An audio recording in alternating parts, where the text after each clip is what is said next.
half the cars in the world would carry his name, the man who went on to change the course of industrialism across the globe. What if I told you that all of this could stem from just a school trip? Stick with us as we take you on a ride to the beginnings of one of the largest automakers in history, Ford. And before you hop in, hit that subscribe button. Henry Ford, the revolutionary industrialist, was born on the 30th of July, 1863, to William Ford and Mary Littagott Ford. They owned a farm where they lived and worked.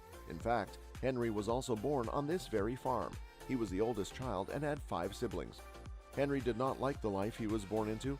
Farming at that time was very slow and involved intensive manual labor, but that did not stop him from contributing and helping out his family. Just like most kids, Henry was not a fan of going to school, but what separated him was that he actually liked learning just on his own terms. Machinery was always quick to draw his eyes even at a young age. He wanted to study every piece of machinery that he came across and the technology behind it.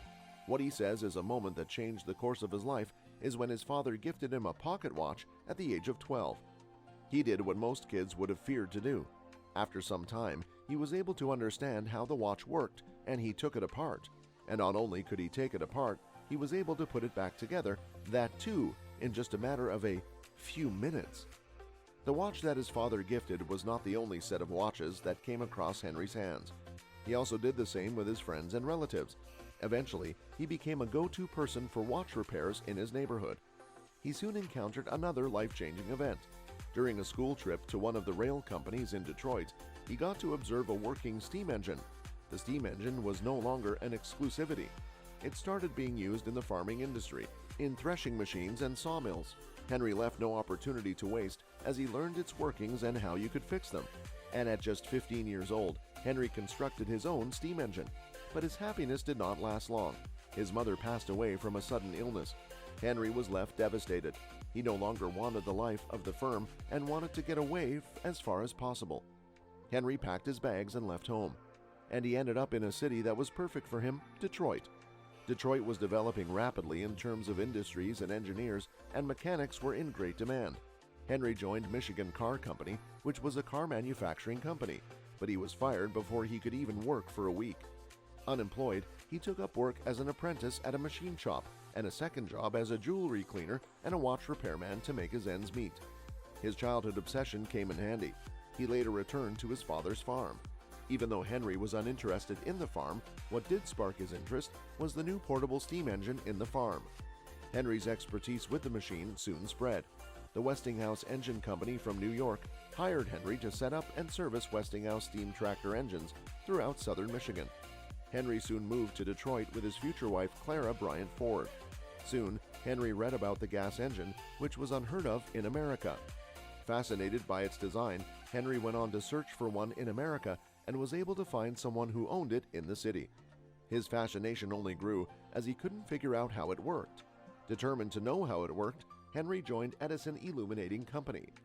In 1893, he had his first child, Edsel Bryant Ford. That wasn't the only milestone in his life, as he created a steam engine for the first time on his own. It was only 3 years later that he was able to create a car using his gas engine, which he named the quadricycle. And just how it sounds, it was 2 bicycles placed side by side, powered by a gasoline engine. He added a cooling system to address the heating issues and sold the vehicle. Soon, he started his work on his second vehicle, a much stronger one. Henry took the vehicle for a test drive with William Murphy, a wealthy merchant. Amazed by the vehicle, William saw a future, and this led to the formation of the Detroit Automobile Company.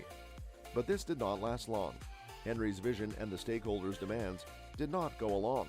Only 20 cars could be made across 2 years of the company, and Henry was fired from the company. Kicked out of his own company with barely $1,000 to his name, he was a man who was as hungry as ever. He decided to try his hand at racing cars, which were becoming increasingly popular, and he succeeded. His 26-horsepower vehicle became the center of attention, and he was able to win back his credibility to investors. And this led to the beginnings of the Ford Motor Company. Henry continued producing racing cars. In 1902, Ford produced Ford 999, which was much more powerful at 80 horsepower. 2 years later, his new car set a land speed record of 91.37 miles per hour. Fun fact is that this car had a wooden chassis with no body or hood.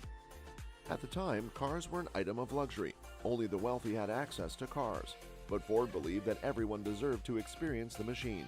So as he started his new company, he would create a car that no man making a good salary would be unable to own one Ford. Talent recognizes talent.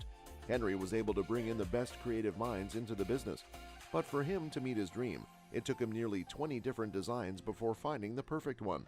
This came to be known as Model A. The Model A was constantly improved over the next 5 years, leading to the Model N. The significant difference was in how they were produced. Henry wondered what could happen if you could build cars along an assembly line.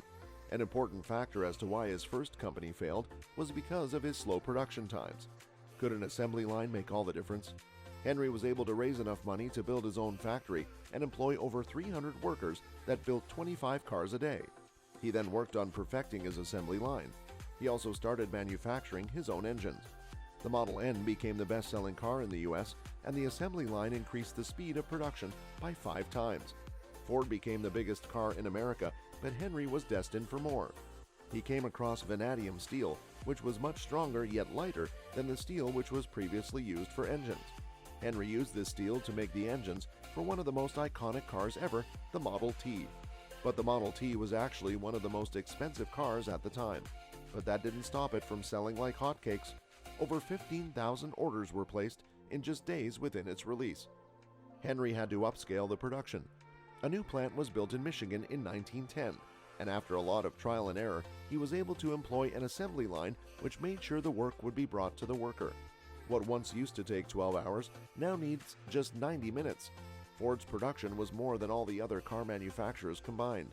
In 1910, he built 20,000 Model Ts, and by 1916, he was building over 500,000.